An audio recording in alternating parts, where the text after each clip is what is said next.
Muy bien, creo que ya esperamos lo suficiente. Empezaremos porque, a ver, lo que les he preparado es como eran todas las malformaciones, se trató de hacer lo más, ha salido un poco largo, pero es más figuras, ¿sí?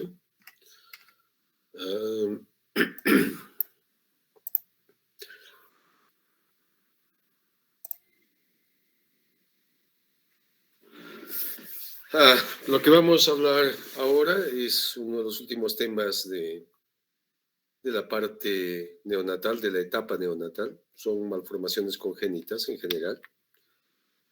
Empecemos por definirlo, ¿no? Como lo define la Organización Mundial de la Salud, que define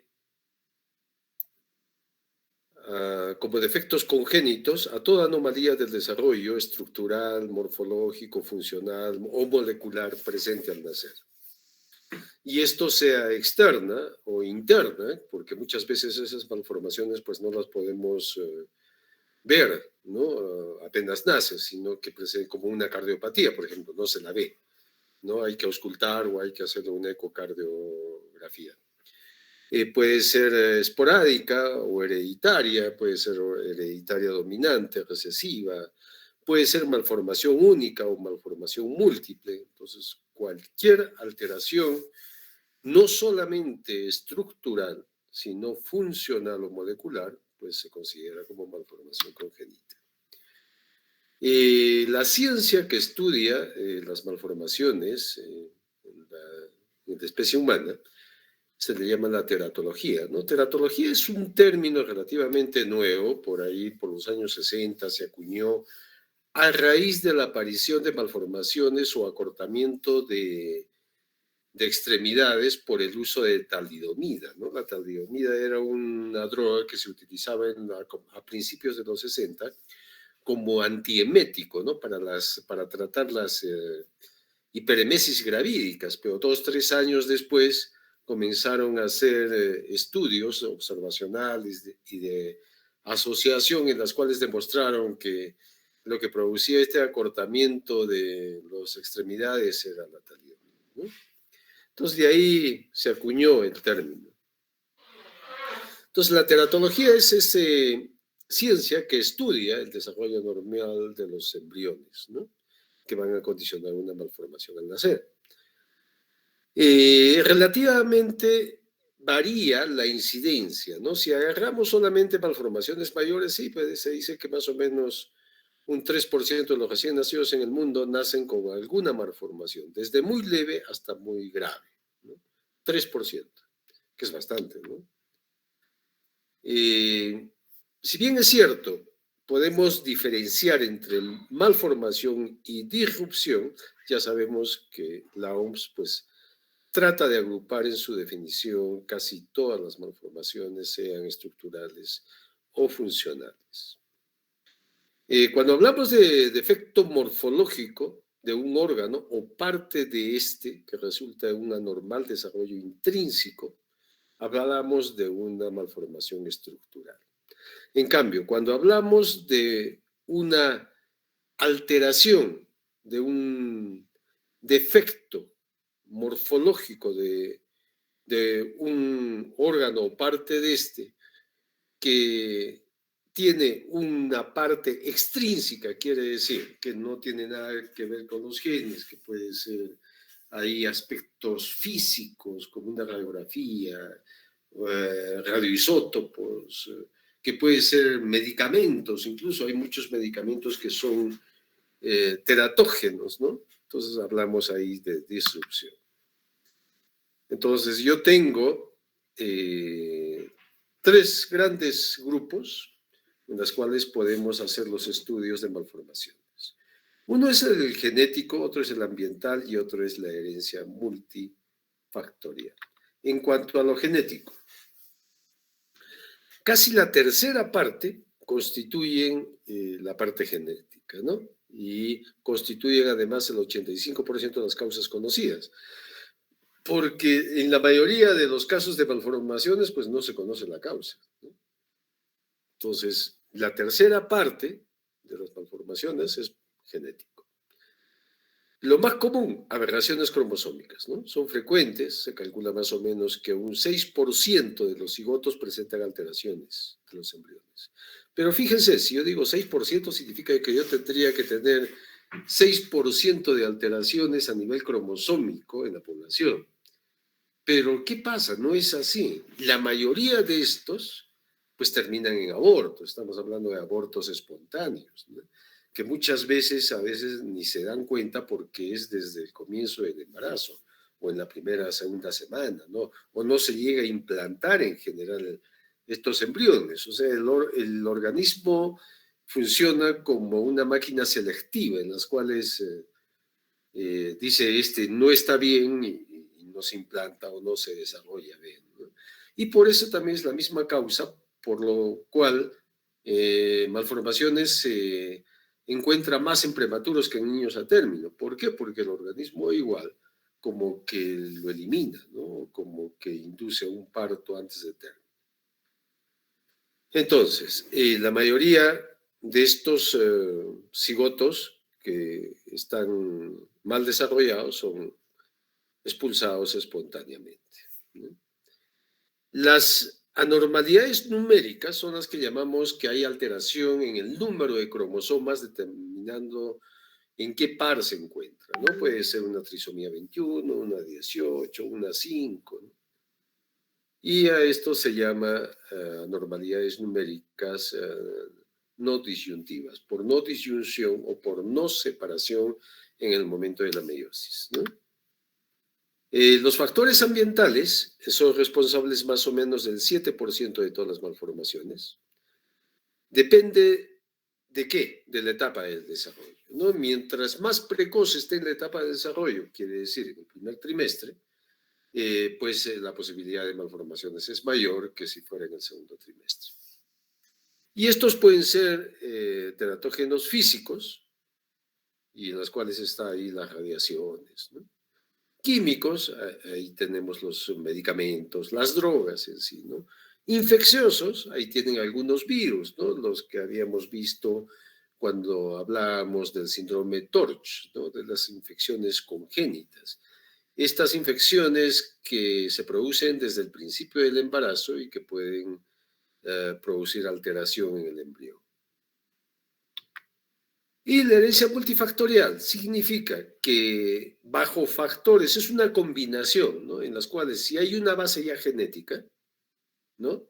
Y en las cuales pueden actuar los agentes ambientales, pues como que se potencia la posibilidad de que el niño presente una malformación. En el Perú, las malformaciones representan más o menos entre la tercera a cuarta causa de mortalidad neonatal. Y eso se nos repite igual en el hospital. Cada año que sacamos nosotros, en primer lugar siempre a veces sacamos infecciones o distrés respiratorio en segundo lugar. ¿Por qué? Porque el distrés respiratorio hace años era primer lugar, pero bajó por el uso de surfactante, ¿no? Entonces ahora inducimos a maduración pulmonar, ahora ponemos surfactante, entonces que se nos muera por membrana de harina es menos probable que sea por una infección con una sepsis neonatal. En tercer lugar todavía están las asfixias y en cuarto lugar tenemos a las malformaciones. Y más frecuente a veces en costa, ¿no? Que en sierra. Depende mucho de los factores ambientales, como le digo, contaminación, insecticidas a veces, o que están más sujetos a medicación, ¿no?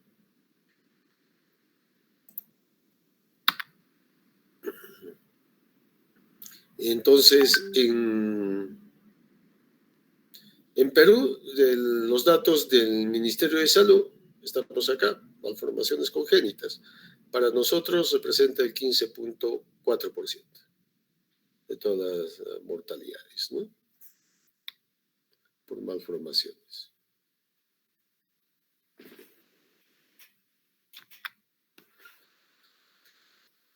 Siempre hacer historia clínica.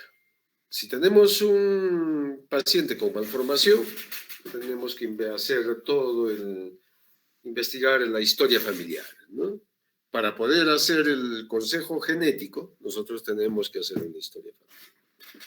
si hay hermanitos previos, si hay primitos, o el papá, o la mamá, o algún sobrinito por alguna otra línea, rama materna o paterna, que puedan haber tenido alguna alteración.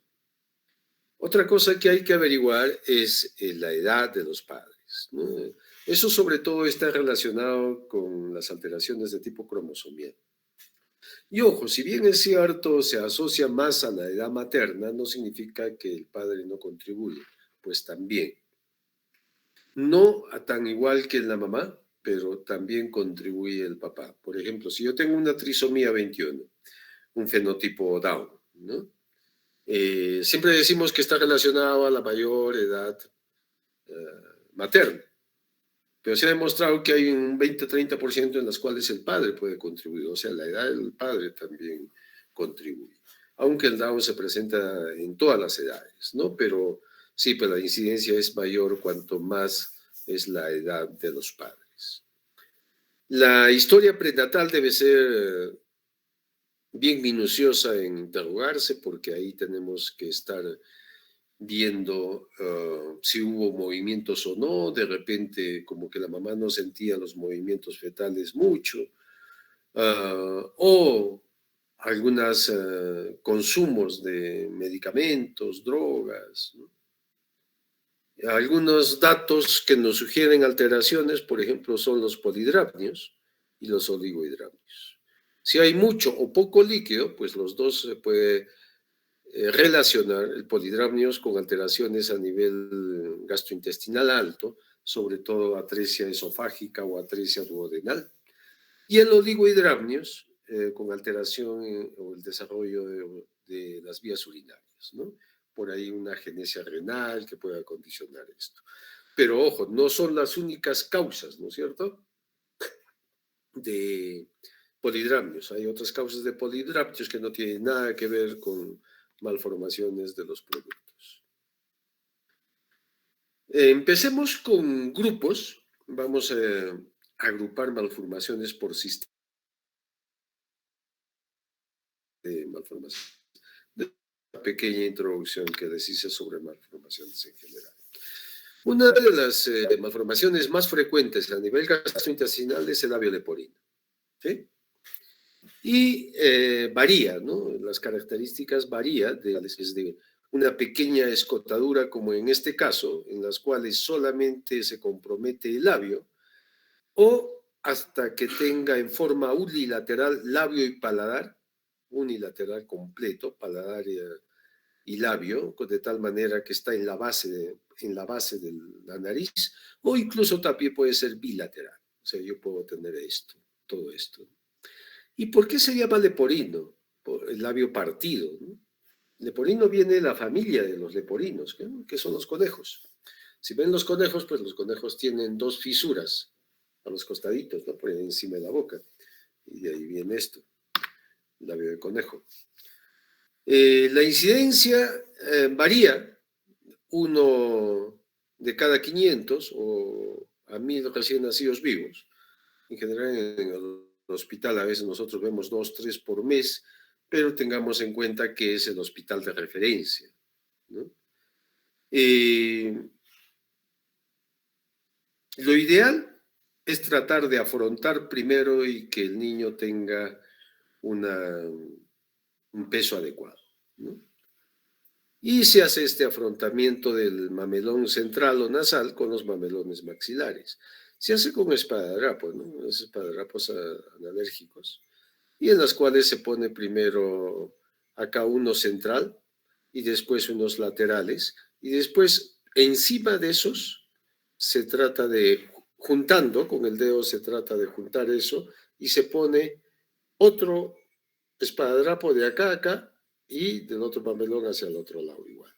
Entonces se trata de afrontar, ¿no? Para ayudar un poco al cirujano plástico cuando lo opere. Hay una regla de los 10 para la operación.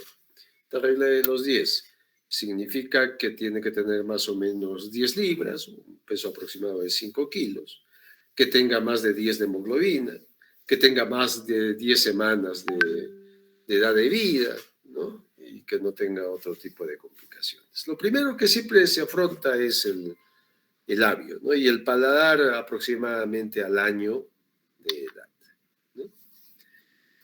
Ah, hay muchos niños, sobre todo a nivel rural, que pueden demorar la operación, ¿no? Pero ahí hay una serie de compromisos que puede haber por la separación del labio y por la separación o la hendidura palatina, ¿no? En las cuales hay grados variables de distorsión nasal, hay infecciones recurrentes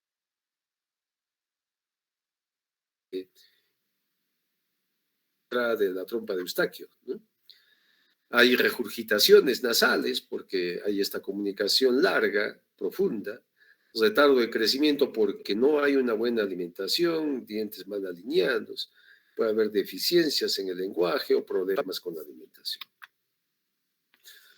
Otro defecto que podemos tener es una hernia diafragmática. Una hernia diafragmática congénita compromete el pulmón porque hay un defecto en el diafragma, ¿no? Entonces, por ahí parte del contenido abdominal pues se va a ir. Esta es una autopsia, lógicamente, ¿sí? No es una operación. El diafragma está acá, ¿sí? O sea, esto es el abdomen y esto es el tórax, por lo tanto acá miren el pulmón. Entonces, por este defecto que tenemos acá abajito, ¿sí? Se ha herniado parte de contenido intestinal. Y este contenido intestinal comprime al pulmón. Por lo tanto, este pulmón tampoco desarrolla bien y hace una hipoplasia pulmonar, ¿no? La idea es reconocer. ¿Se acuerdan cuando hemos hablado de reanimación? Un niño que no responde a reanimación, que tiene el abdomen excavado, ¿no? Que se puede auscultar ruidos hidroaéreos a nivel del tórax, del lado comprometido, que puede desplazar los latidos cardíacos hacia el otro lado. Hay condiciones de sospecha que debemos tener en este caso. Hay dos tipos de hernia. La de Bodalek, ¿no? La de Bodalek es la que ocurre en el lado izquierdo del diafragma, es la más común, como en este caso, ¿sí? Ahí se ven, mira, los intestinos, las austras incluso, como están ahí. Y la hernia de Morgagni es en el lado derecho, en el lado donde está el hígado, ¿no? Es menos frecuente porque, bueno, el hígado ahí tiene la ventaja de que puede proteger un poco ese diafragma, ¿no? Sobre el lado derecho del hígado. Entonces, esto ocurre en la etapa prenatal, en el desarrollo del diafragma, en las cuales hay este defecto. Entonces, sube todo el contenido intestinal, comprime al pulmón, por lo tanto, este pulmón no desarrolla y cuando nace tenemos una hipoplasia del mismo. Entonces, tenemos tórax abombado, abdomen excavado y dificultad respiratoria y hay un desplazamiento aumentando poco a poco, ¿no?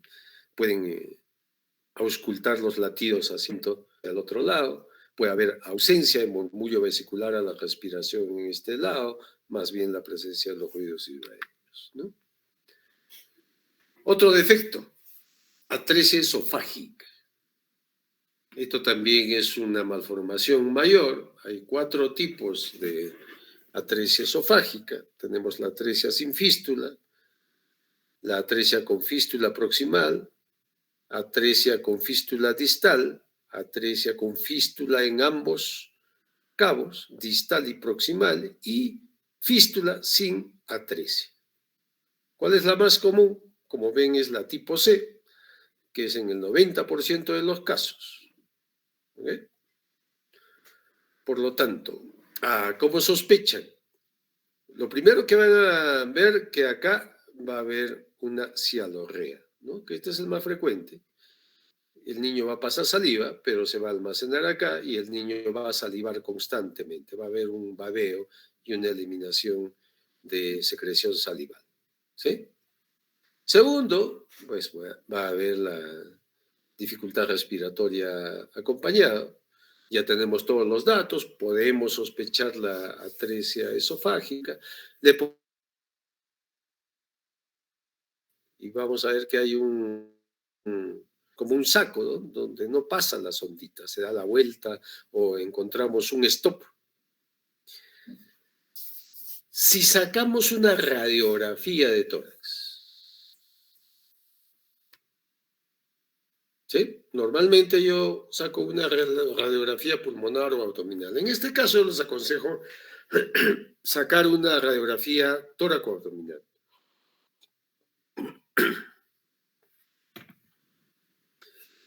¿Qué pasa si encuentro aire en estómago? O sea, veo que el estómago ya está negrito, está entrando aire. ¿Qué sospecharía? ¿De cuál? De los que pasa aire por algún lado. Fíjese que en el tipo A, ¿por dónde entraría aire al estómago? Por ningún lado. Igual en la B, ¿por dónde entraría aire? La B no puede ser. En cambio, la C sí, ¿no? Porque hay una fístula que une la tráquea con el esófago distal. Entonces el aire entra por acá. Y igual pinta el estómago y los intestinos. Igual en la D, igual en la E. ¿Sí? Entonces, la A y la B es la que ustedes no encontrarían aire en el estómago, ¿no? Entonces, para el diagnóstico, sospechar en antecedente de polidramnios, en caso de cialorrea, cianosis, distrés respiratorio, ¿no? Pasamos una sondita, vamos a ver que se detiene, tomamos la radiografía y la radiografía puede revelar un extremo proximal ciego del esófago, distendido. La radiografía lo hacemos con la misma sondita muchas veces que todas las ondas tienen una línea radiopaca, por lo tanto se dibuja, sé dónde está, y ahí podemos ver el acotamiento. O también hacer una radiografía contrastada, en las cuales con la sondita le pongo un poquito de contraste y voy a ver ahí el stop, ¿no? El saco que está proximal. Entonces, en la radiografía de abdomen, ya les he dicho, si tienen los tipos A y B, ¿no? En ese caso existe ausencia absoluta de aire en el estómago. En cambio, en C, D y E, pues sí, pues, va a pasar el aire, en este caso de la tráquea, ¿no?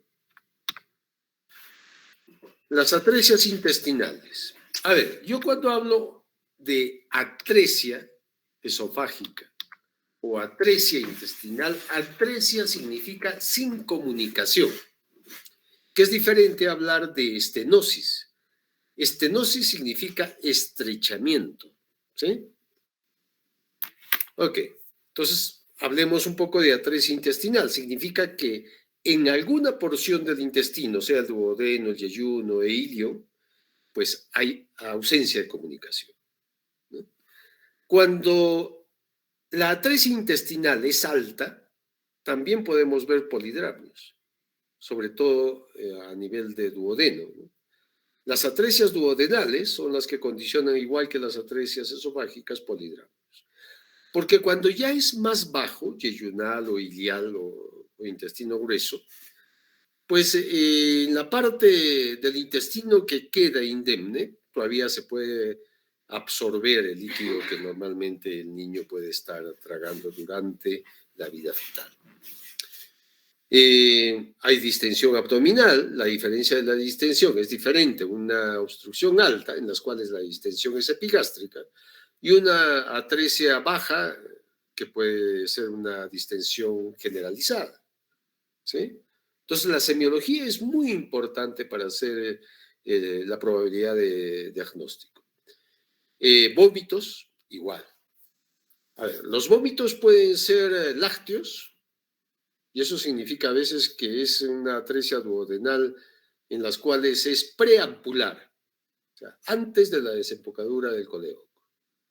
Por lo tanto, no hay bilis en el vómito. En cambio, si es bilioso, probablemente la obstrucción sea después de la ampolla del duodeno, o puede ser incluso los vómitos fecaloideos, ¿no?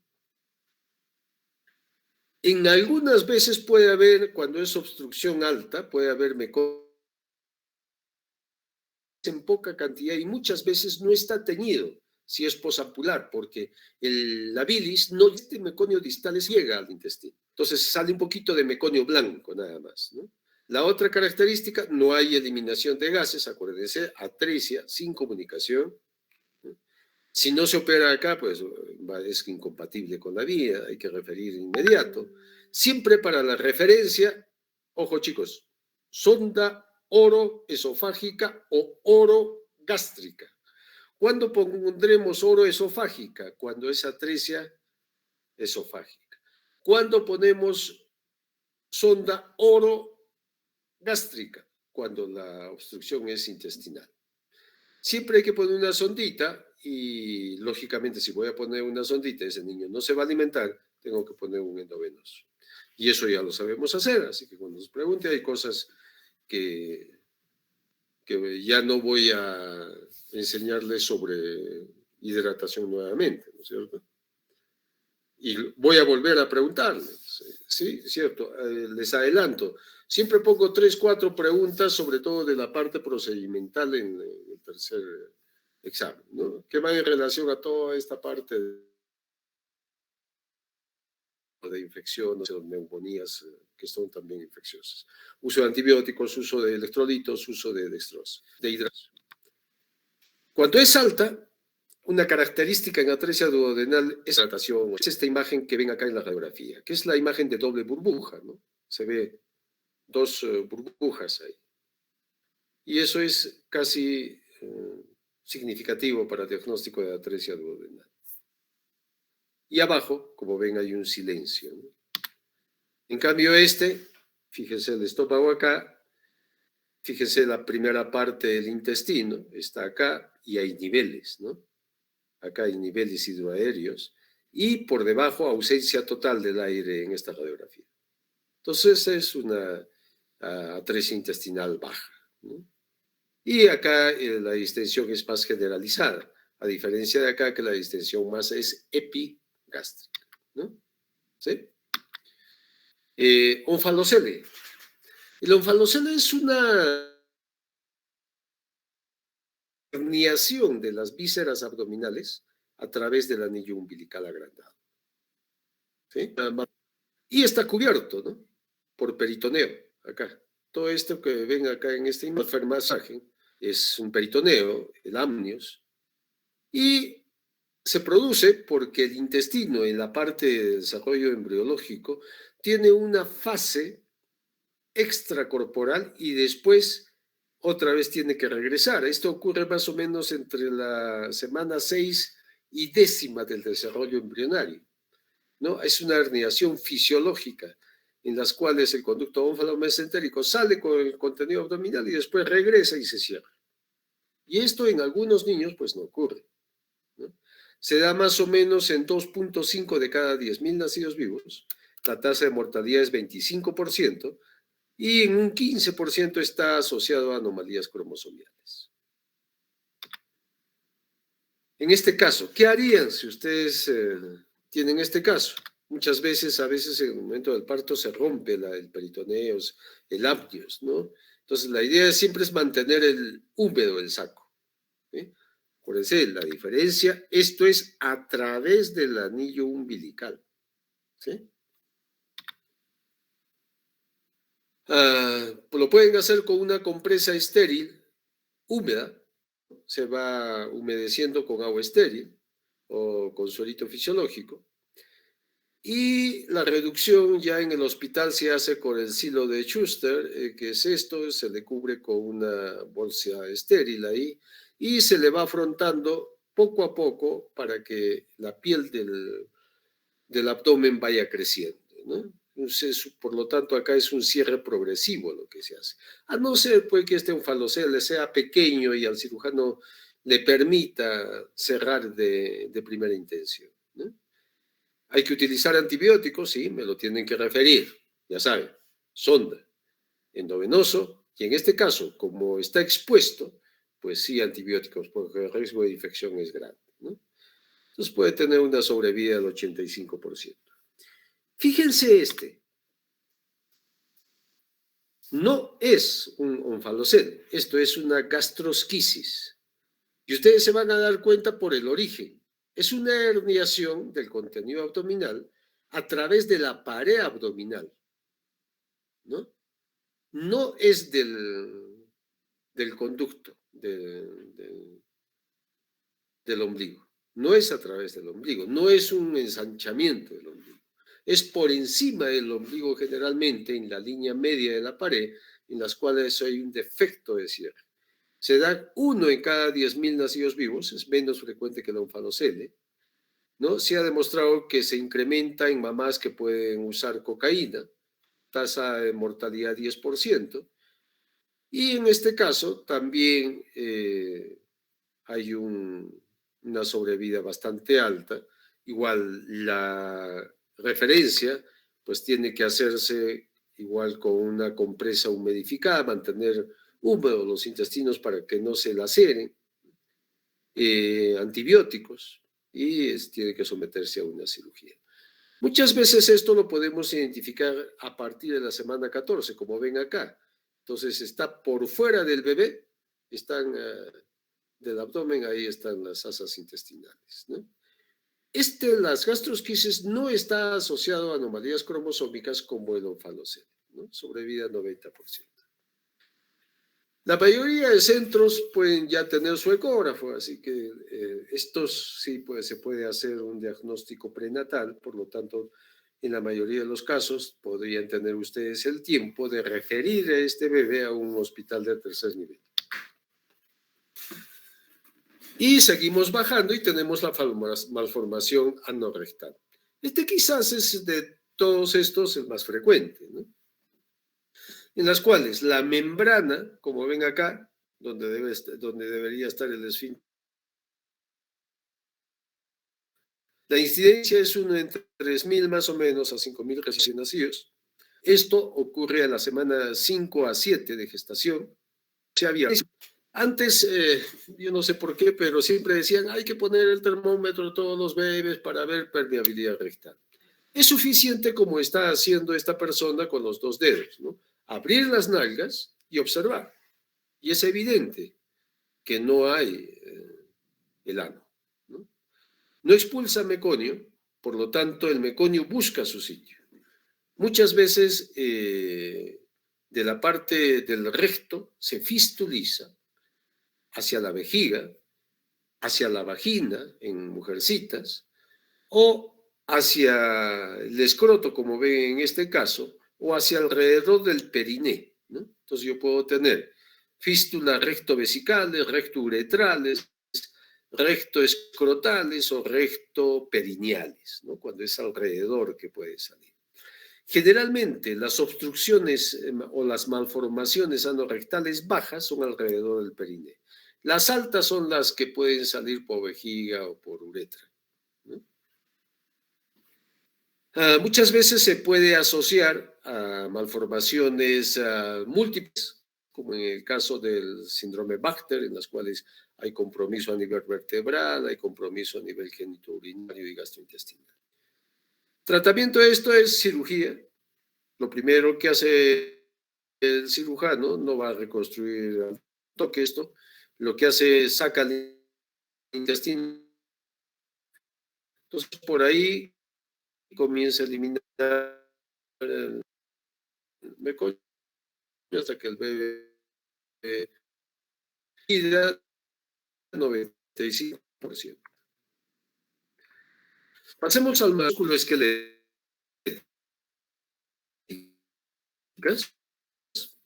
el de extremidades o a nivel de alteración de crecimiento, sobre todo en estos bebés, ¿no? Yo tengo las malformaciones de extremidades que tienen una nomenclatura de acuerdo a una palabra raíz, que es melia, ¿no? Que es extremidad. Y de acuerdo a eso, ustedes le pueden poner prefijos para identificar el tipo de malformación que tiene.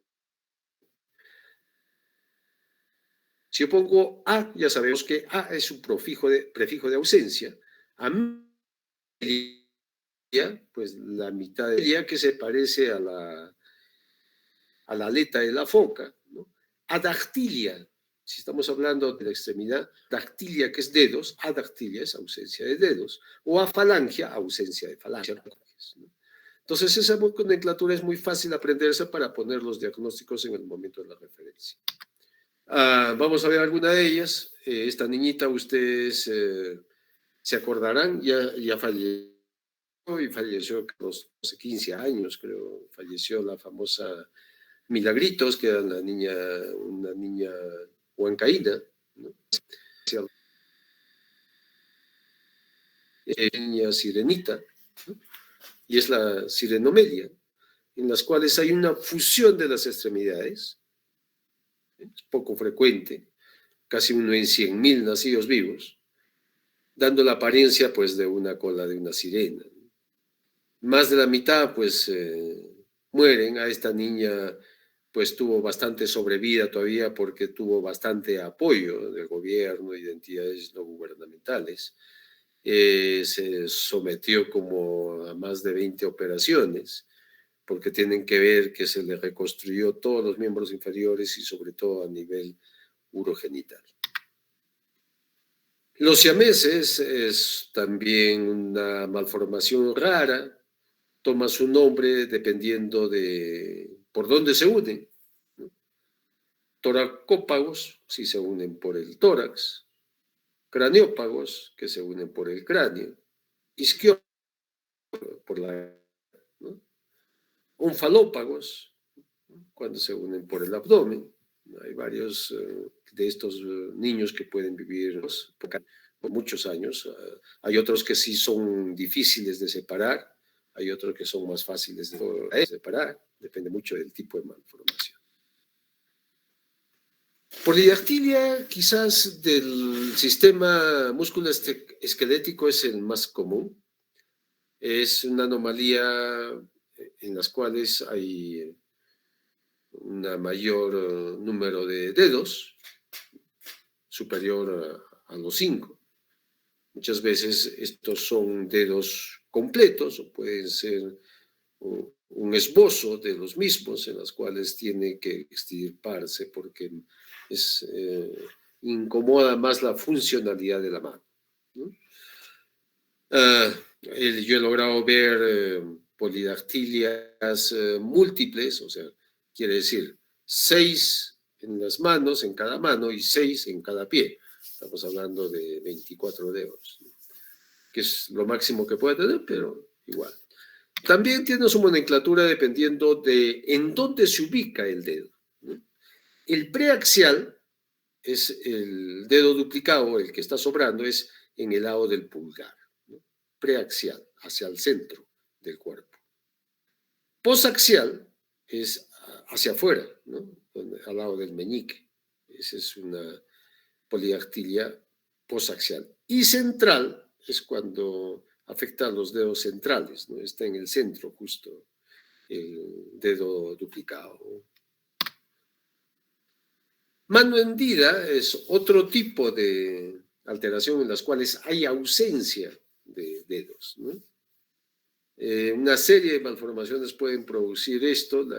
La típica es esta mano en las cuales el anular y el meñique y el pulgar no es el que existe y falta el medio y el índice, ¿no? Suele ser bilateral, pues suele asociarse con el labio leporino y es de carácter dominante, ¿no? Ligado a cromosoma X. Las alteraciones en la posición del pie, más conocido como pie sambo, pie talipies o pie bot, uno en cada 1000. De estos, ojo, hay que diferenciar el pie bot o pie sambo real, en las cuales cuando ustedes quieren tratar de enderezar el piececito que llegue a su posición normal, no lo pueden hacer. Ese es el verdadero. Y otro por posición, ¿no? Entonces, yo puedo tener un pie bot flexible, en las cuales es más de tipo posicional, y acá se explica por la teoría mecánica, por ejemplo, en oligohidramnios o en gemelares, ¿no? Que en las cuales hay una competencia por el espacio intrauterino, ¿no? El otro es la teoría genética, en las cuales estaría más relacionado a un pie bot rígido. Esto es un diagnóstico básicamente clínico. Se toma una radiografía y se hace una interconsulta al traumatólogo, ¿no? En las cuales va cambiando el yesito, le va poniendo yesito para que poder, cada 15 días o cada 10 días le va cambiando el yesito, ¿no? Tratar de regresar el pie a su eje normal. Entonces yo puedo tener pie equino varo. Varo es todo lo que mira hacia adentro, ¿eh? ¿Sí? Todo lo que mira el pie hacia adentro es varo. Todo lo que mira hacia afuera es valgo, ¿no? Si pone la puntita del pie y no se puede flexionar, es pie equino. O puede ser pie equino varo, ¿no? Hay también pie en mecedora, como en este caso, en las cuales no hay el arco. Hay alteraciones también en las rodillas. Si yo tengo este, por ejemplo, igual está arqueado, los clásicos chuecos, que es una alteración genética. Nadie se hace chueco en la vida, los chuecos tienen una alteración a nivel de la rodilla, en las cuales se llama genu. Y si está acá, ¿no? Estos chuequitos son genu varo. Y hay otros que más bien es al revés, que la parte de la rodilla hacia abajo es la que está hacia afuera, pero está pegadita a las rodillas. Eso se llama genu valgo. Valgo. Cualquiera de estos dos igual hay que referirlo para el traumatólogo. La condroplasia. Bueno, todos ustedes habrán visto alguna vez algún enanismo, ¿sí? Clásico de los que trabajan en circos o en televisión. Son personas pequeñas, de tronco normal, pero de extremidades cortas. Si lo vemos su tronco, es normal, pero lo que pasa es que tiene bracitos, extremidades o brazos pequeños y las piernas también son pequeñas. La cabeza es normal, el intelecto también es normal, suele ser normal, son hábiles, desarrollan normal. La característica también es que tienen una frente prominente. Se les mira pues cabeza grande porque en relación al cuerpo pues no es proporcionado, ¿no? Una acondroplasia es una alteración generalmente del cartílago, no se, en las cuales se altera la transformación del cartílago en hueso. Entonces no hay el crecimiento, por eso es donde se afectan los huesos largos generalmente, ¿no? Entonces, tronco normal, extremidades cortas. Y desarrollo de habilidades, desarrollo de funciones cognitivas, pues pueden ser, en la mayoría de los casos, normales. Es una alteración, entonces, de la transformación del cartílago de niños pequeños a hueso cuando están en crecimiento. Otro es la osteogénesis imperfecta. La osteogénesis imperfecta, supongo que han escuchado el término niñitos de cristal, ¿no? O bebés de cristal. En este caso, nacen incluso con fracturas, o en el momento del parto uno siente que está quebrándose, que está fracturándose el fémur, el húmero, ¿no? Y en este caso, pues se debe a una alteración de la producción del colágeno. Lo que le da resistencia al hueso es el colágeno. Si no va a ser como, si no el huesito va a ser como si fuera esos palitos de pan, ¿no? Que ustedes pueden comprar en paquetitos y pues se rompe fácil, ¿no? Así son los huesitos de un niño con osteogénesis imperfecta, por la falta de colágeno, que es lo que le da la resistencia, ¿no? al hueso. Puede haber también eso. Ojo, hay varios grados. Hay casos en los cuales hemos tenido al hospital, por ejemplo, un niño salió bien y de repente al día siguiente tenía una fractura de fémur. y al segundo día de nacimiento el otro fémur roto. Entonces, ¿qué pasó? El familiar dice, no, esta es una negligencia médica, ¿no es cierto? Yo no le he hecho esto, pero sin embargo ocurre, ¿no? Muchas veces, como les digo, nacen ya con estos callos óseos, ¿no? Ya con callos de consolidación de fracturas intraútero antiguas. Y algo que hemos venido hablando desde cuando hemos hablado de examen físico recién nacido, displasia de desarrollo de caderas. Hablábamos de luxación congénita de caderas, mal dicho, porque ningún niño pues nacía con la luxación, sino que el problema era que la cadera, después incluso del nacimiento, pues no desarrollaba bien. Entonces, pues de ahí se cambió el término de luxación congénita de cadera a displasia del desarrollo de la cadera. Displasia es alteración de la formación, ¿no es cierto? Eso significa displasia. Plasia es formación, alteración. ¿Qué factores pueden predisponer a una displasia de desarrollo de cadera? Los primeros hijos tienen mayor riesgo. Las mujeres, casi de 6 a 9 por cada varón. La presentación de nalgas o otro tipo de presentaciones que no haga que se desarrolle bien la cadera. Tortícolis congénita. El pie varo, ¿no? O pie sambo, ¿no? Si quiere decir que si el pie ha estado torcidito, pues de repente el bebé tampoco no ha desarrollado bien la cadera.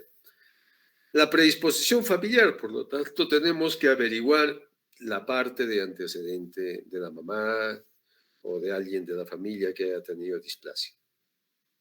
Los embarazos gemelares, ¿por qué? Por la competencia de espacio intrauterino, ¿no? Ya sabemos que tenemos dos signos, el signo de Ortolani, que lo que se trata es de reducir la cadera, y el del signo de Barlow, que lo que se trata es de luxar la cadera. La radiografía es muy importante para confirmar después del cuarto mes, pero de inicio es la ecografía. ¿Qué es lo que hacemos nosotros cuando sospechamos de una displasia que puede desarrollar una displasia de cadera? Nace el bebé, ustedes hacen las maniobras, le encuentran el clic y ustedes no me van a hacer en ese momento el diagnóstico, tienen que esperar. Hay un buen porcentaje de niños normales que tienen el clic de la cadera al momento del examen. Eso se llaman caderas inestables. ¿Cuándo se estabiliza la cadera? A los 15 días más o menos de vida. Entonces, un buen momento para hacer un examen de la cadera o reevaluar la cadera es a las 3 semanas. Si a las 3 semanas ustedes todavía sospechan o hay el clic o el clac, como otros dicen, eso hay que hacerle una ecografía. A partir de las 3 semanas se puede hacer la ecografía, ¿eh? Y a partir del cuarto mes se puede hacer una radiografía. En una radiografía, bueno, la ecografía es más de especialidad, ya nos dan un informe y nos dicen cómo están los ángulos alfa y los ángulos beta de la cadera. Todos tienen que tener una ocupación más del 50%. Y hay que hacerle un seguimiento cuando el radiólogo o el ecografista lo sospeche, ¿no? Tengan en cuenta también que la ecografía es un método operador dependiente, por lo tanto pueden haber falsos positivos o falsos negativos también. Entonces, muchas veces hay sobretratamiento en casos en los cuales no hay muchos datos de displasia.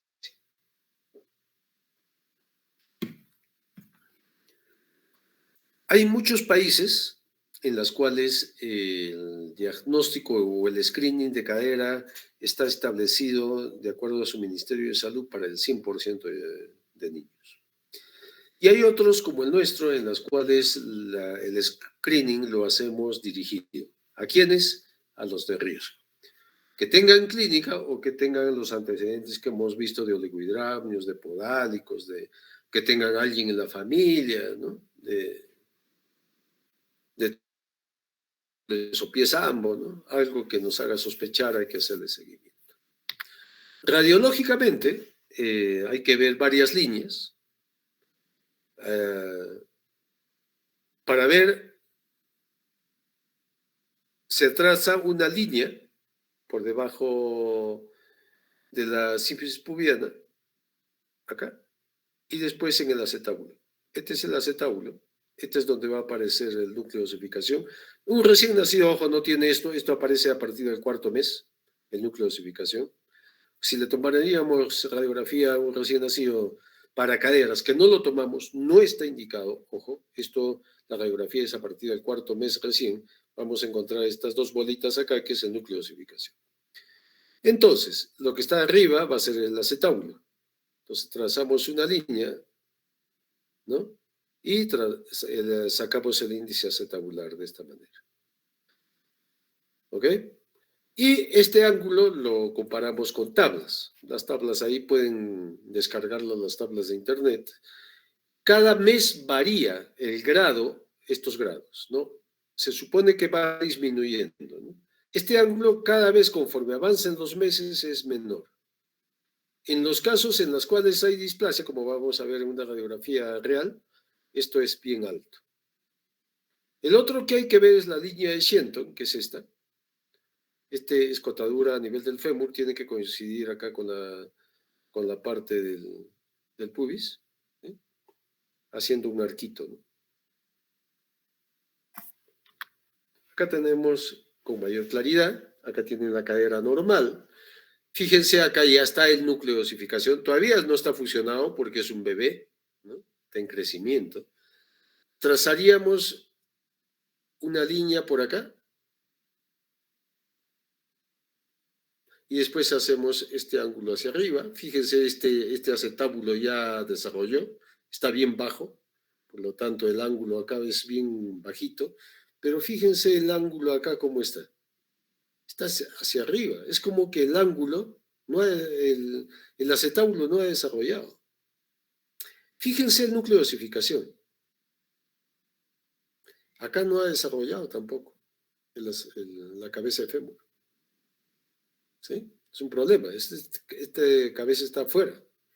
Si yo trazo la línea de Shenton, fíjense en la línea de Shenton, esta escotadura, más o menos con este. Fíjese en este caso, está acá arriba, la escotadura del fémur.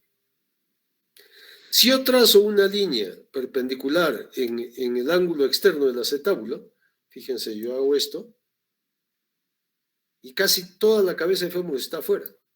En cambio, yo hago igual esto, y acá, y casi toda la cabeza del fémur está dentro del acetábulo. Y ahí se dan cuenta de una luxación. Para el tratamiento, generalmente lo más precoz posible, consiste en reducir esta cabeza de fémur, ¿no? Tratar de abrir esto para que esto se dirija hacia este lado. Ahora, si esto ocurre, generalmente lo identifican después de los 6 meses, pues van a tener que operar porque van a tener que destruir nuevamente lo que haya formado acá el hueso fuera del acetábulo para poder dirigir esto hacia acá, ¿no? Como en este caso.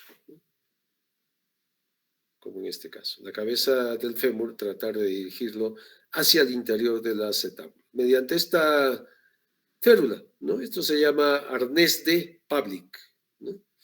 Entonces, esto es lo que más se utiliza. Y el otro es, pues, que sea quirúrgico y se ponga un yeso ya permanente, ¿no? Durante algunos meses y hacerle seguimiento a estos tipos. Cardiopatías congénitas. Una cardiopatía es toda anomalía estructural del corazón o de los grandes vasos, no solamente del corazón. El corazón se hace aislativo a partir de la 4ª semana, ¿no? Por lo tanto, todo el tubo cardiovascular se está formando entre la 3ª a la 10ª semana de edad gestacional, ¿no? Cardiopatías congénitas entre 5 a 12 por cada 1000 nacidos vivos. Y se clasifican, ¿no? La mayoría son asianóticas. Ahí tenemos de las con cortocircuitos de izquierda, el ductos, el canal auriculoventricular, drenajes venosos anómalos, ¿no? Obstructivas del corazón izquierdo, casi un 25% de este 65%, coartaciones aórticas, estenosis aórtica, estenosis mitral, hipoplasia ventrícula. También hay otros de insuficiencia valvulares, como insuficiencia mitral, insuficiencia aórtica.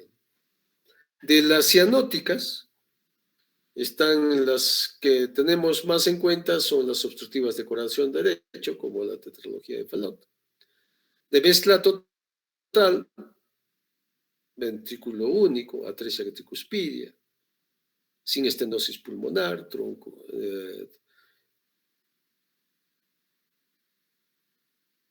arterioso mezcla, transposición de grandes arterias. Tener en cuenta, más bien, queremos que el ductus no se cierre, ¿no?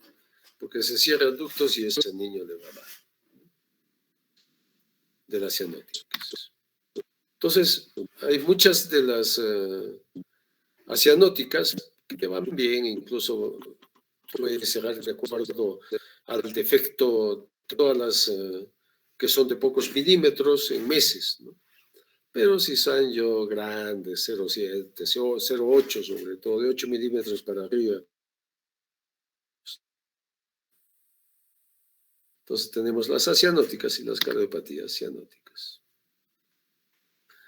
Es muy inespecífico la sintomatología que orienten a una cardiopatía congénita, pero podemos tener una guía, ¿no? Las cardiopatías pueden debutar con varias cosas. No crean que solamente van a encontrar soplo cardíaco. Puede haber solamente cianosis, y ese es el único signo de una cardiopatía. O puede debutar con una insuficiencia cardíaca, o con anormalidades de la frecuencia cardíaca, con arritmias. Puede debutar con un soplo cardíaco. Los soplos generalmente aparecen el primer día, pero hay muchos soplos que aparecen a la semana o a las 2 semanas. No siempre aparece el soplo desde el comienzo. O puede haber anomalías en los pulsos arteriales, hay que ver la diferencia entre pulsos arteriales periféricos, sobre todo a nivel de coartación de aorta, en las cuales hay anomalía de los pulsos, ¿no? Uno de los más comunes es el CIA y el CIB. La comunicación interventricular es más o menos 20% de todas las cardiopatías. 85 a 90% cierran espontáneamente. Y las nomenclaturas va dependiendo de que el cardiólogo en dónde nos los ubica. Membranosa, muscular, de canal auriculoventricular si está bien arribita, o infundibular cuando está cerca de la válvula. Entonces, dependiendo de dónde esté, ahí le puede dar su nomenclatura. En realidad, cuando nosotros, de acuerdo a la patología o al soplo o a la insuficiencia cardíaca que podemos encontrar, nosotros solamente le decimos al cardiólogo descártame cardiopatía congénita. Acianótica cuando el bebé está saturando bien. Y cianótica cuando el bebé, por más oxígeno que ustedes le den, pues no mejora. Hay una prueba que se llama de hiperoxia, ¿no? Hiperoxia significa doy 10 minutos oxígeno al 100%. Esa es la prueba de hiperoxia. Lo que es cardiopatía congénita cianótica y acianótica.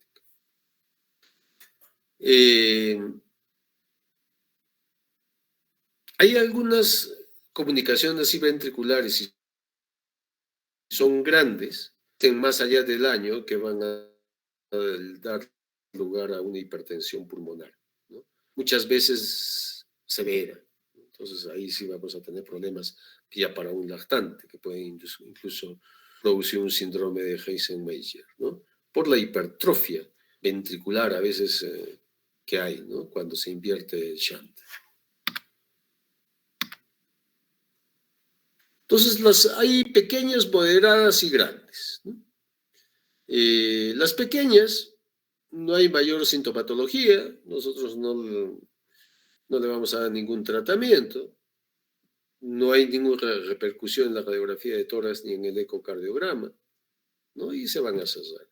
En las moderadas Hay que tener cuidado con sobrevolumen, no darle mucho volumen. Puede haber crecimiento de cavidades izquierdas o más de ventrículo derecho.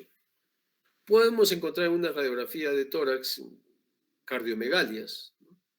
Y algunos problemas en cortocircuitos inversos, ¿no? De izquierda a derecha. En las grandes sí hay problemas, ¿no? Generalmente son asociadas a cardiopatías complejas en las cuales nosotros incluso tenemos que referirlo a la ciudad de Lima, en las cuales puede ser al Instituto Nacional de Salud del Niño de San Borja, donde hay cardiólogos, cirujanos cardiovasculares que nos pueden ayudar en esto.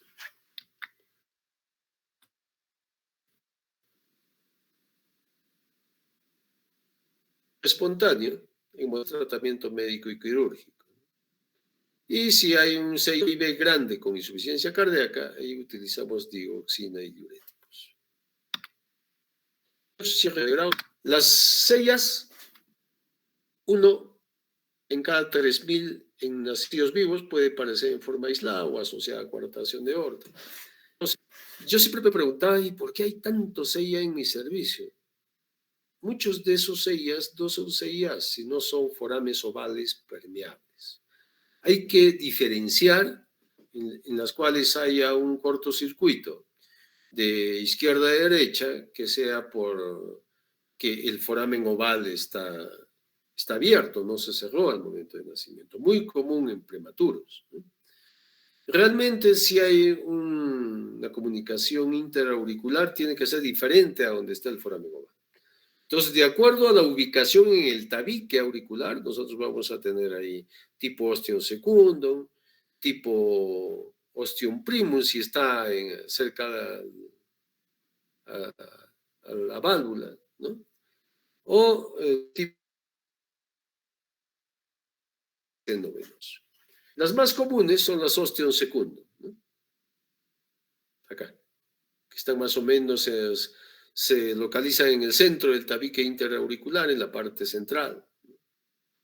Y el ostium primum, que es la parte de abajo, es localizada donde está la unión del septum interauricular, ¿no?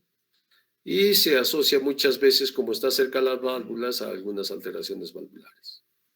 7-10% de todos, comunicación interauricular. Si es un niño asintomático, no hay problema, pero si es síntomas, generalmente son por comunicaciones grandes, en las cuales puede haber incluso síntomas de insuficiencia cardíaca o problemas respiratorios a repetición, ¿no? El diagnóstico se basa en el diámetro del conducto. Un CIA pequeño, de 3 a 5 milímetros, cierra en el 87%. De 5 a 8 milímetros, 80%, y como les dije, más de 8 milímetros, pues no cierra. Entonces ahí hay que ver si está haciendo signología muy drástica, muy fuerte, como para poder inmediatamente tratar de referir a la ciudad de Lima, ¿no? Ya a un hospital tipo 4, ¿no es cierto? Sería un instituto. La ecografía es básicamente nuestra arma para ver estas comunicaciones que tenemos. En este caso, fíjense, la aurícula derecha, acá tenemos la aurícula izquierda y acá tenemos el defecto. Ventrículo derecho, ventrículo izquierdo. Y lo ideal también es tener un Doppler, ¿no? Que esa ecografía sea un ecodoppler. Y ahí ustedes pueden ver el flujo, ¿no? De izquierda a derecha, en este caso, en cuanto le aplican el Doppler al ecógrafo. Un electrocardiograma solamente me da manifestaciones si es que es grande, ¿no? Si es pequeño, no. Una radiografía nos ayuda para ver la cardiomegalia. Fíjense, este corazón que no se ve en la forma habitual que estamos acostumbrados a ver en un corazón. Hay un aumento del tronco de la arteria pulmonar acá, ¿no? Acá ya saben que la pulmonar está más hacia la izquierda y la aorta está más hacia la derecha. Y hay un aumento de la vascularización pulmonar que se fijan acá en estas imágenes radiopacas, ¿no? Pariliares. Entonces, ahí lo ideal es, cuando son muy grandes, pues tratar de referir para un cierre quirúrgico, ¿no? Las cuales hacen parches por colgajos.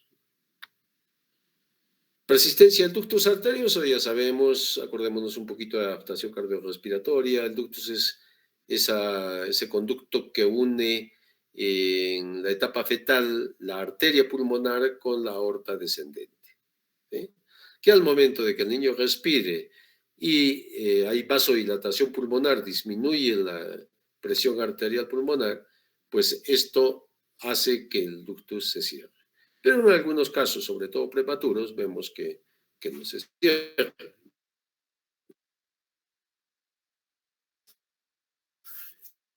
Que dicen en maquinario,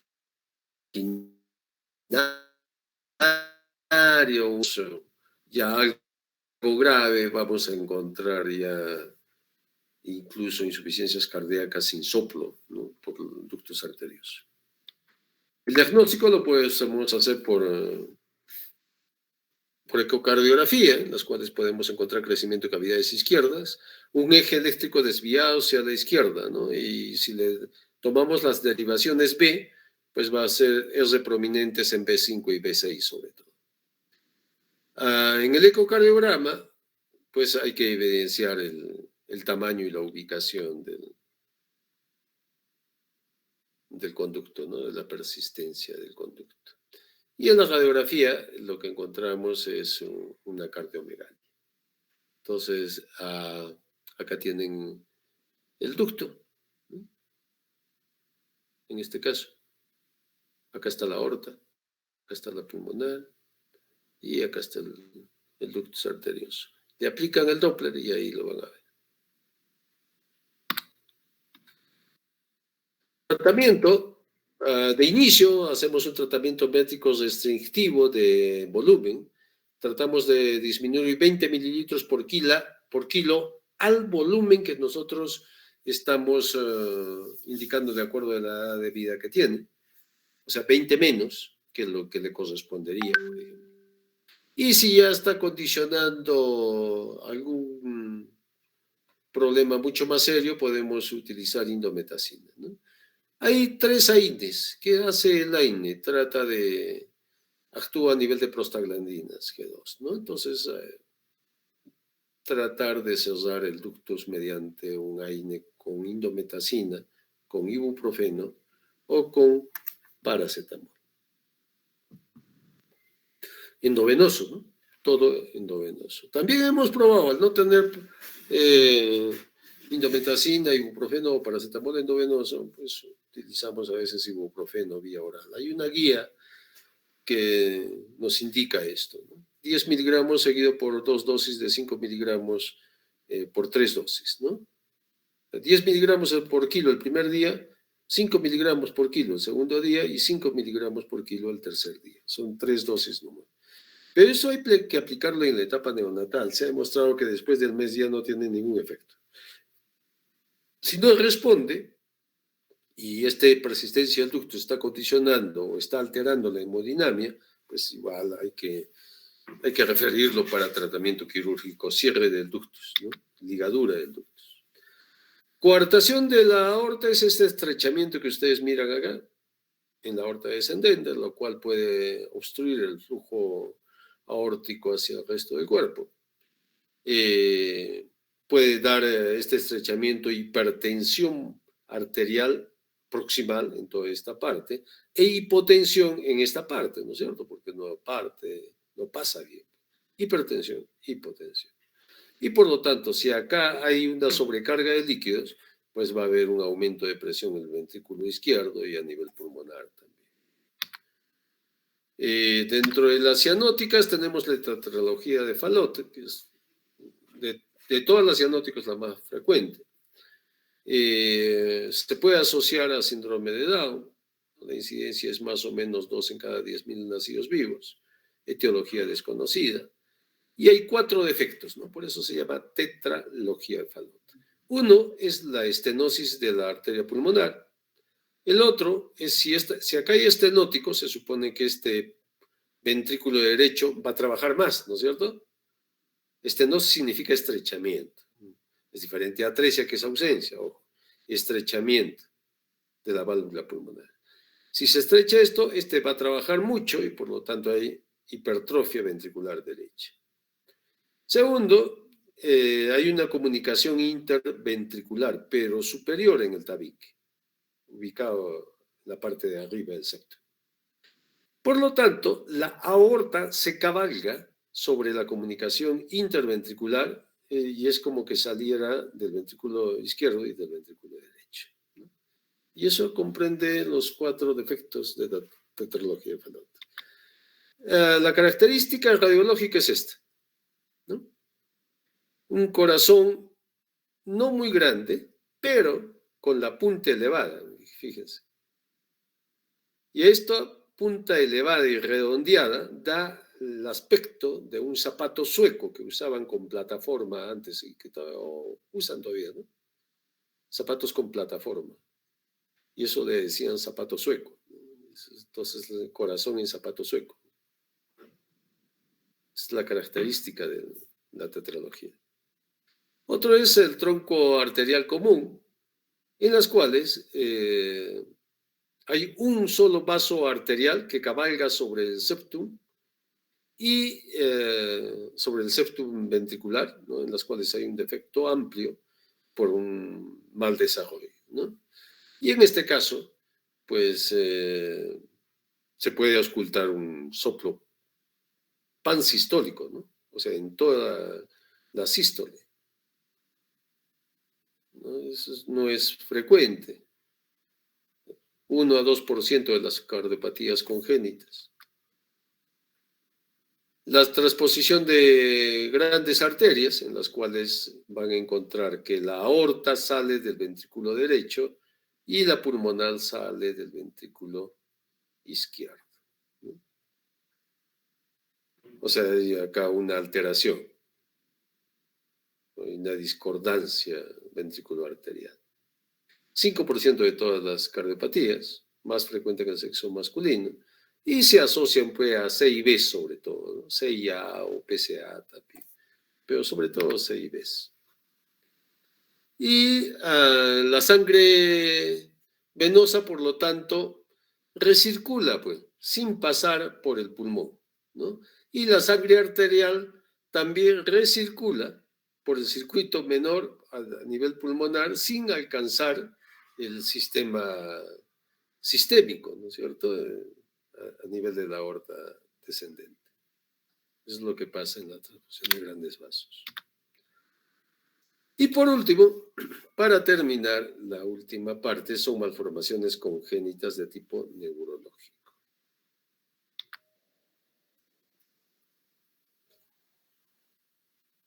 Entonces tenemos anomalías congénitas a nivel de la columna vertebral, a nivel del todo el tubo neural, y dependiendo a qué nos referimos, pues toma su nombre. Hay disgrafias o alteraciones del tubo neural cerradas, en las cuales está el meningocele. Fíjense, acá no está comprometido las raíces raquídeas, solamente hay un quiste con líquido cefalorraquídeo, ¿sí? En cambio, las disgrafias abiertas generalmente tienen compromiso medular, ¿no? Si están las raíces, le llamamos mielomeningocele. O sea, una cosa es meningocele, en las cuales lo que protruye son las meninges con líquido, y otra mielomeningocele, en las cuales protruye las raíces raquídeas, ¿no? O la médula, si es la médula, le llamamos mielocele, ¿no? ¿Okay? Entonces, las diferencias. El que va a comprometer más a nivel neurológico, a nivel de miembros inferiores, va a ser el mielomeningocele, porque en esto lo que se hernia y lo que está comprometido es la raíz raquídeas. La mayoría de esto se puede asociar a hidrocefalia, incluso después de la corrección, ¿no? Mucho se dice que los que tienen defectos del tubo neural han tenido algún déficit de ácido fólico, la mamá, en el momento de la gestación, ¿no? Esto ustedes igual lo tienen que referir. Si está íntegro con piel no es mayor problema, se puede referir tal cual, pero si ya hay como un quiste y solamente la meninge está cubriendo, eso lo tienen que con un apósito estéril y tratar de que sea humedecido para que no se rompa. El hecho de que no se rompa hace que no tenga complicaciones, sobre todo de tipo infeccioso. Mientras más precoz se opere, es mejor. El pronóstico es mejor. 80% de todos estos casos, pues van a ser hidrocefalia posoperatoria. Entonces, ¿qué hacemos? Actualmente tenemos 2 en espera en el servicio. A uno ya lo operaron, está haciendo su hidrocefalia y estamos en espera de ponerle la válvula desde el ventrículo lateral hacia el peritoneo, ¿no? Se llama la válvula de Pudens o válvula ventrículo peritoneal, derivación ventrículo peritoneal. Entonces, el líquido cefalorraquídeo que se va produciendo en los ventrículos laterales del cerebro van derivados con una valvulita que si aumenta mucho de presión se abre y el líquido va hacia la cavidad peritoneal donde se reabsorbe, ¿no? Y eso va a tener que hacer todo su vida. Hay que estar revisando, hay que estar cambiando porque el niño crece también, ¿no? El encefalocele es una herniación del tejido cerebral, pero en el lado caudal, ¿no? El meningocele es en el lado caudal y el encefalocele es en el lado cefálico. Hay estas alteraciones, estas herniaciones de tejido que más o menos, pues la mayoría pues ocurren en el lado occipital, pero también puede ocurrir en el lado frontal.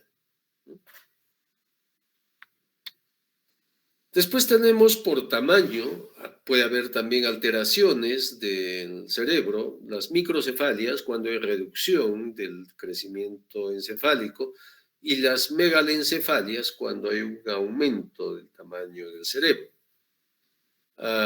Y acá hay que diferenciar un poco entre microcefalias muchas veces veras en las cuales no se conoce el origen, o microcefalias, pues, que es por un retardo de crecimiento intrauterino, ¿no? En las microcefalias puede haber una reducción del número de neuronas, ¿no? Entonces hay que estar midiendo el perímetro cefálico. El perímetro cefálico va a crecer 2 centímetros por mes. Estamos hablando de 0,5 por semana. Y eso ocurre en los primeros 3 meses, sin variar. Y la megalencefalia es aumento del número de neuronas, pero no significa que porque tenga más neuronas es más inteligente, ¿no? Es un aumento en forma normal del tamaño y más bien el niño pues, puede presentar una serie de alteraciones a nivel encefálico. Como consecuencia puede dar lugar a epilepsias, ¿no? Y muchas veces hay que hacer tratamientos quirúrgicos para controlar estas crisis y hacer lobectomías, ¿no? Como extracción de pequeños lóbulos del cerebro, porque no se puede ver bien. El otro es la hidrocefalia, ¿no? La hidrocefalia ya es un acúmulo de líquido dentro de los ventrículos laterales, que es diferente, ¿no? Eso se puede desarrollar intrauterino, pero también puede ser después del periodo de recién nacido. Entonces, en este caso, por ejemplo, hay hidrocefalias que pueden ser como causa toxoplasmosis, por ejemplo, y en los cuales hay hidrocefalias comunicantes o no comunicantes. Y se pone, como les dije, la válvula, que acá lo ven como si fuera una protrusión. Esto es lo que va, esta valvulita va por debajo de la piel hasta el peritoneo, ¿no? La válvula de derivación. Las anencefalias o acranias. Las anencefalias o acranias es la ausencia del cráneo, ¿no? Por lo tanto, el encéfalo está poco desarrollado y está expuesto. En este caso también se ha identificado como que si fuera un defecto del tubo neural, ¿no? En la parte cefálica y también asociado con la deficiencia de ácido fólico. Bueno, el 100%, esto es algo incompatible con la vida, ¿no? Por lo tanto, el 100% fallece después de nacimiento o en los primeros días, ¿no? Pero no va a haber una sobrevida con una ausencia de cerebro. El diagnóstico se puede hacer por ecografía, ¿no? Antes de. La cranioestenosis o craniosinostosis son alteraciones a nivel del cierre de las suturas. Ustedes saben que las fontanelas es algo que persiste, ¿no? Diferentes meses. Por ejemplo, la fontanela posterior, pues a los 3 meses prácticamente se cierra. La anterior se cierra entre el año a los 2 años, ya, ¿no? Dependiendo de cuánto nació al nacer. Pero hay suturas que se pueden cerrar precozmente, prematuramente. Y si se cierran, esto va a dar lugar a que el niño, su cerebro crezca por otro lado, dando cerebros dismórficos, ¿no? En su forma. Da una serie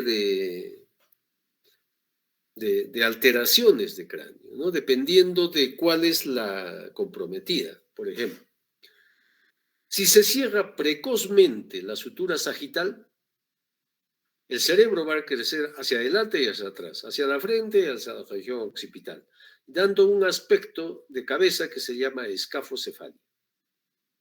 Si se cierra una de las suturas coronales hacia un lado, fíjense, el cerebro va a crecer hacia el otro lado y eso se llama plagiocefálica anterior. Si los dos coronales se cierran, el cerebro pues va a crecer hacia los otros costados, no tanto la sensación de una cabeza redonda hacia arriba. Eso se llama paraquicefalia. La metópica es esa que sale desde la fontanela anterior hacia la frente, ¿no? Si se cierra precozmente, va a dar lugar a esta forma que tienen como un triángulo la frente, ¿no? Eso se llama trigonocefalia. Entonces, cualquier alteración que haya, hay que tratar de evaluarla bien, hay que sacarle radiografías o ecografías para definir si es que va a ser intervenido por el neurocirujano. Lo ideal que es abrir nuevamente esto, ¿no? Abrirle nuevamente para que el cerebro crezca normal. El cerebro termina casi el 80% de crecer a los 3 años, ¿no? En realidad, desde los 3 años a la etapa adulta, pues poco podemos hacer para el desarrollo de un niño. Malformaciones renales, que puede ser a nivel renal, puede ser ausencia de riñones, puede ser a nivel del uréter, en las cuales puede haber uréteres dobles, ectópicos o megauréteres. A nivel de vejiga puede haber ausencia de vejiga. A nivel de uretra, que puede haber válvulas intrauretrales que hace que no se elimine bien la orina, ¿no? Dentro de las patologías más frecuentes que tenemos. Pueden ser riñones ectópicos y eso se identifica mediante una ecografía igual. Puede haber riñones en herradura, de esta forma. Puede haber alteraciones a nivel de uréteres dobles, como en este caso. Fíjense, en una urografía excretora, pues tenemos acá un uréter doble, ¿no? En uno de los riñones. Y acá también.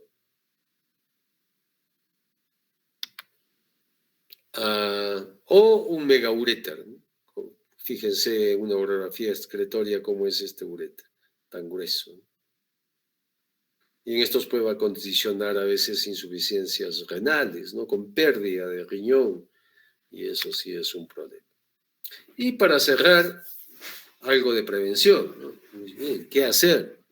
Muchas veces los familiares que tienen algún niño con malformación, pues nos dicen qué hacer, ya se sienten mal por el hecho de tener un hijo con malformación.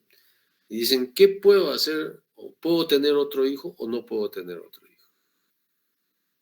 Entonces siempre hay que aconsejar, ¿no? Preferible mandarlo al genetista, que es el que mayores conocimientos sobre el caso puede tener. Tenemos un genetista en Cusco, trabaja en el hospital regional, el doctor Abarca, así que muchas veces nosotros les mandamos a él, ¿no? Para que haga estudios genéticos, porque no es cuestión de aconsejar, hay que hacer esto, toma estos medicamentos, toma estas vitaminas, ¿no? Sino que hay que hacer estudios genéticos a los padres, ¿no? Sobre todo si hay algún parentesco por ahí, ¿no es cierto?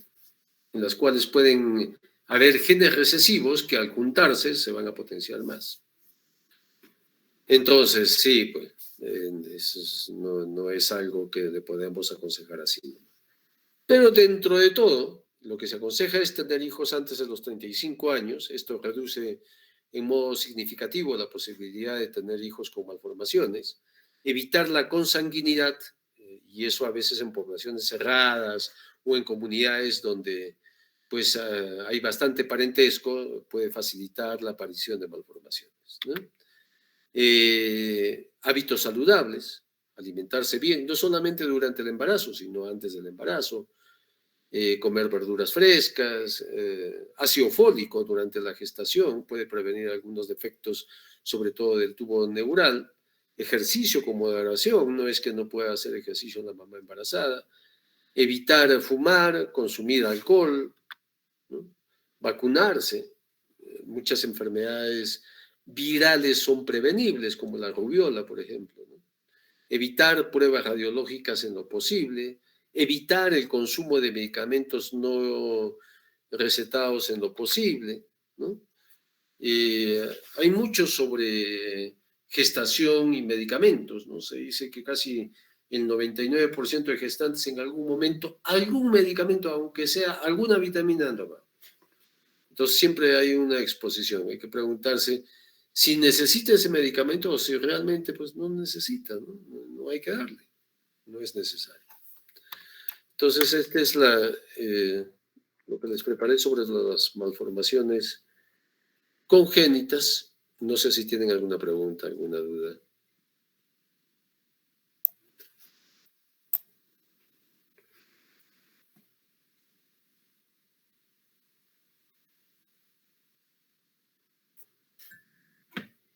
¿Alguna pregunta? Clarito como el petróleo.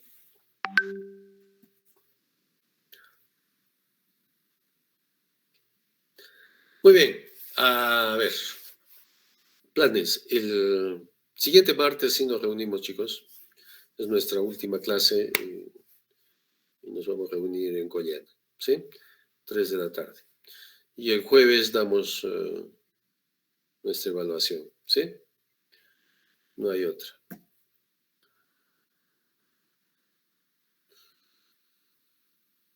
Ok. Está bien, doctor. Sí, doctor, Listo, muchas chicos. gracias. Buenas noches. Está bien, doctor, muchas gracias. Buenas noches, Buenas doctor. noches, Cuídese. descansen. Buenas noches, Grupo, doctor. a Muchas ver, un gracias. ratito. Mi grupo de mañana, por favor, a las 9, ¿ya? Ya, doctor, está bien. Gracias. Listo. Chao. Gracias, doctor. Buenas noches. Chao, chao. Buenas noches con todos. Gracias, doctor.